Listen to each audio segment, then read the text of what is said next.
Армысыздар достар, аудандық полиция бөлімінен шықтық. Кешегі Жаркенттің таксист азаматтар әңгімесі бойынша әлеуметтік желіде шыны керек шу тудырды. Сол бойынша бүгін таксист азаматтарды жинап, арнайы жиын өткізді, түсіндірілді. Жалпы ол айтылған әңгіме көптің көңіліне шықпағаны анық. Жігіттер енді өз ойларынан қайтып, дұрыс жасамадық, кешірім сұраймыз, жалпы енді бұлай жасамаймыз деп өздерінің мәлімдемелерін жасады.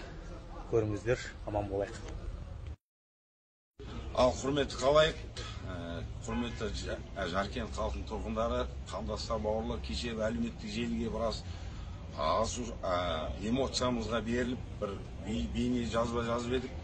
Онда айтқан бейне жазбамызда айтқан сөзіміз эмоцияға беріліп, айтылған сөз артық кеткен жерлеріміз болып жатса, дұрыс түсініңіздер. Біз ешкімді бөліп, жарып, ешкімге жол бермейміз деген ондай ойымыз жоқ. Бірақ өзіміздің ойымызды білдіргіміз келген, артық кетіп жатсақ айып көрмеңіздер. Осы мен айтқан